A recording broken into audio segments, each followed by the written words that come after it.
Muito bem, pessoal, chegamos à nossa videoaula de número 2 da disciplina Ética Cristã. Eu sou o professor Rony Coser, é um prazer estar aqui com você em mais uma das nossas videoaulas do nosso curso básico de Teologia, e eu quero agradecer a você por estar conosco. Espero, sinceramente, que essas videoaulas sejam edificantes a você. Lembrando que a proposta do curso básico de Teologia é ser um curso de introdução à teologia. A gente avança com mais modalidades ou níveis, por assim dizer, do curso, onde você vai poder aprofundar mais o seu conhecimento nas disciplinas da teologia.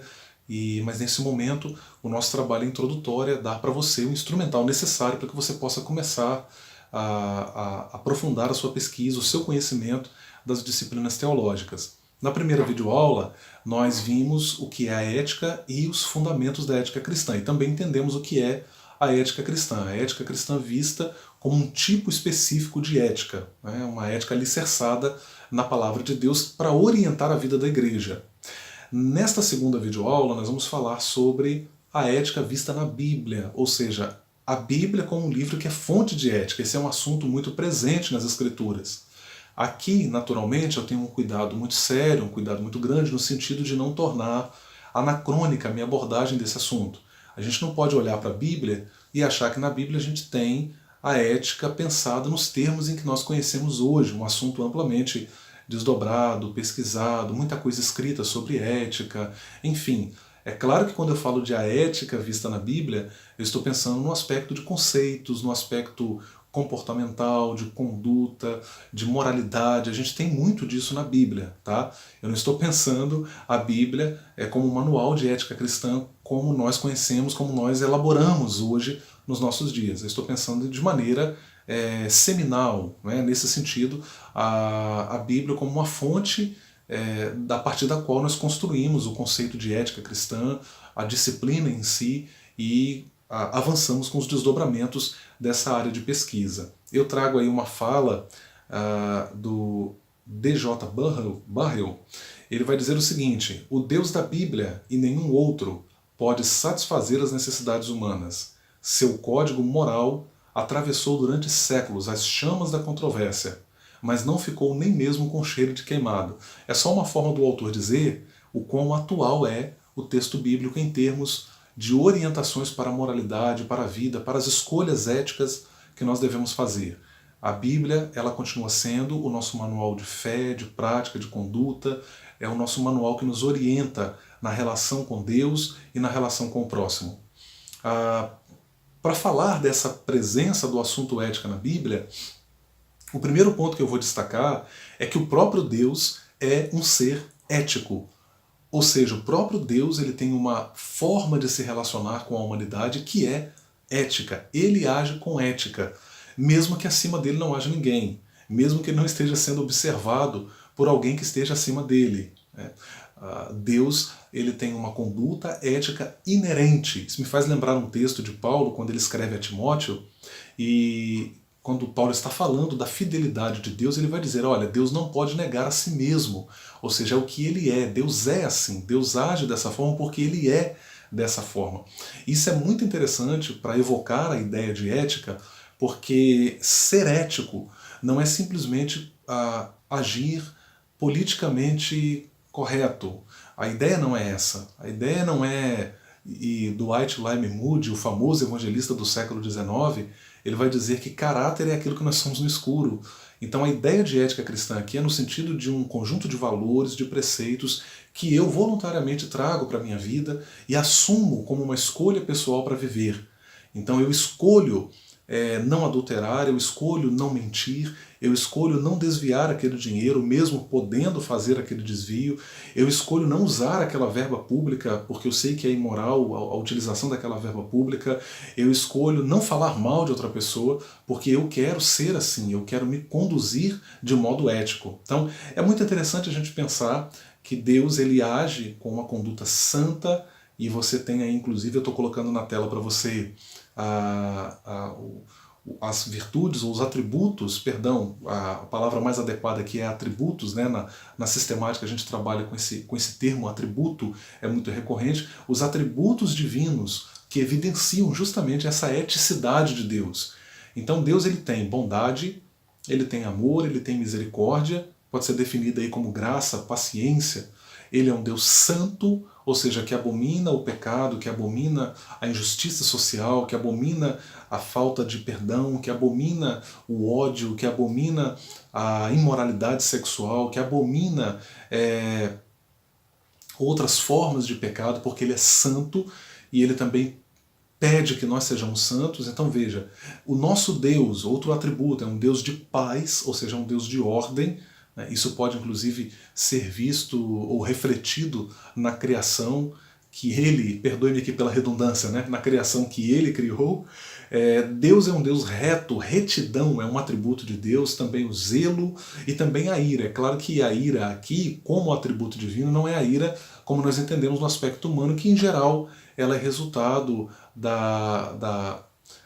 de sentimentos egoístas do homem, de sentimentos mesquinhos do homem, de questões egoístas. Não, a ira pensada em relação a Deus como atributo divino não tem, em hipótese alguma, esta conotação. Então veja que interessante, que esses atributos de per si, ou seja, esses atributos por si só, eles já mostram, eles já apontam para essa eticidade de Deus, ou seja, para essa conduta ética que Deus mesmo ele tem para si na sua relação com o homem, e ele manifesta nessa relação, já que alguns desses atributos são, na dogmática cristã, ou teologia sistemática, como queiram, são duas expressões para a mesma área de pesquisa, ainda que talvez haja conotações diferentes, mas o ponto em comum é o mesmo, ou a área em comum é a mesma. Então, na sistemática, a gente fala de atributos comunicáveis e atributos incomunicáveis. Então, alguns desses atributos são comunicáveis. Perceba, na verdade, todos esses atributos que eu coloquei aqui, eles são comunicados ao homem, ou seja, o homem pode reproduzir isso no seu próprio comportamento, ainda que numa escala infinitamente menor em relação a Deus, já que ninguém poderá ser tão bom como Deus, amar como Deus, ser tão misericordioso como Deus, etc, etc. No ponto 2 aqui da nossa videoaula, você tem a ética presente na Bíblia, e aí eu vou citar um texto, que é o texto que está lá em 2 Timóteo capítulo 3, versículos 16 e 17. Então primeiro nós começamos abordando o fato de que na Bíblia nós encontramos ética ao olhar para a própria, ou por que não dizer, para o retrato, entre aspas, que a Bíblia nos apresenta de Deus.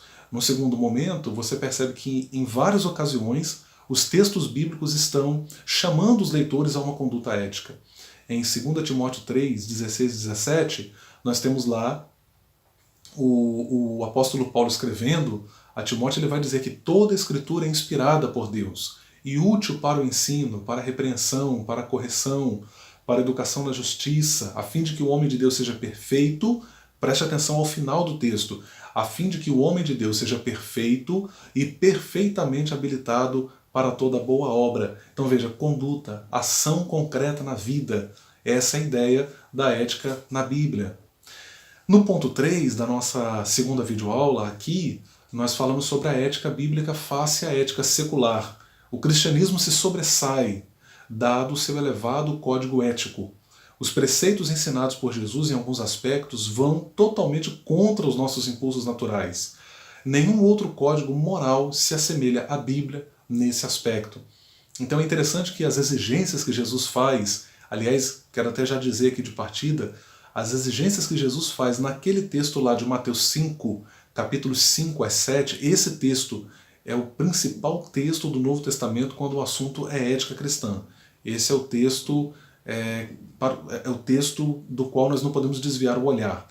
Então, Mateus capítulo 5, capítulos 5 a 7, ali, naquele trecho, o evangelista Mateus registra algumas exigências que Jesus faz dos seus seguidores que vão na contramão dos nossos impulsos naturais. Se alguém lhe bater numa face, oferece a outra. O homem que olhar para uma mulher e a cobiçar, já em seu coração cometeu adultério com ela. Então veja, Jesus está abordando questões que são inerentes do nosso cotidiano, da nossa vida, mas na mesma medida ele confronta isso e nos chama a que nós nos elevemos sobre esses impulsos naturais. Lembra do que eu falei anteriormente sobre a comparação que Freud faz do nosso ego com o cavaleiro montado no cavalo?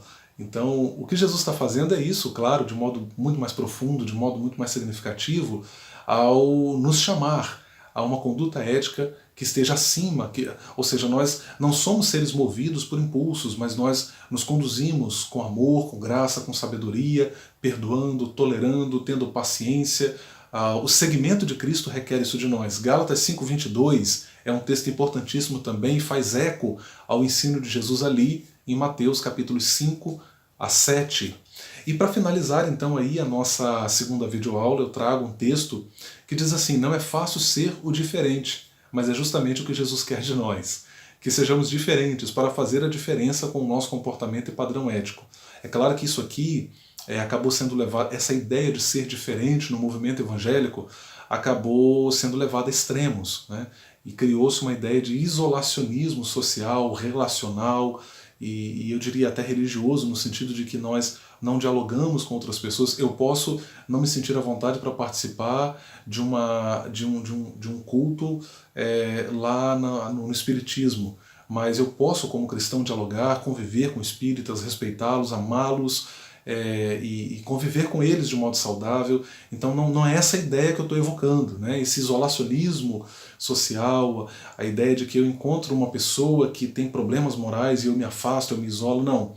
É ser diferente no sentido de que eu tenho uma conduta que Deus espera que eu tenha para atrair outras pessoas, para que tenham também essa vida, que sejam também orientadas por essa conduta ética cristã. Em Filipenses capítulo 2, versículo 15, há um texto muito marcante, onde Paulo diz que para que vos torneis irrepreensíveis e sinceros, filhos de Deus imaculados no meio de uma geração corrupta e perversa, entre a qual resplandeceis como luminares no mundo. E de fato, a nossa sociedade hoje ela é marcada por muita perversidade, por muita maldade. Os ambientes corporativos muitas vezes são marcados por intrigas, por inveja, por pessoas que maquinam mal contra o seu próximo. O ambiente eclesial está marcado por perversidade, por maldade. Os ambientes convencionais nas nossas igrejas, onde você tem líderes cristãos brigando pelo poder, mandando matar, cometendo crimes, e por aí vai, né? De um modo geral. Mas Deus nos chama para vivermos como cristãos, para vivermos de modo diferente. Diferente em relação a esse comportamento deturpado, degenerado, que não glorifica Deus, que é egoísta, que é mesquinho, que não transborda para o outro. Deus nos chama para sermos diferentes nesse sentido, para não vivermos como vivem os homens que não temem a Deus, que não se preocupam em obedecer aos princípios do Evangelho. Que Deus nos ajude. Foi um prazer enorme ter estado com você nesta segunda videoaula da nossa disciplina de ética cristã, uma disciplina fantástica, um assunto palpitante, e a gente vai dar continuidade então aí na nossa terceira videoaula. É importante que você, claro que na edição aqui, o nosso pessoal que faz a edição dos nossos vídeos, eles já vão colocando para você aí na tela as imagens, os textos que você tem disponível, mas lembrando que você tem acesso a essas apresentações também em PowerPoint, que você pode baixar e inclusive usar durante as videoaulas aqui na medida em que você for assistindo, tá bom? A nossa videoaula de número 3, o tema será Ética Cristã e Família, né? Nós vamos pensar a ética cristã relacionada à vida familiar. É um assunto também muito importante, atual, e não deixe de estar conosco aí em mais uma videoaula de número 3. Deus abençoe você, um forte abraço.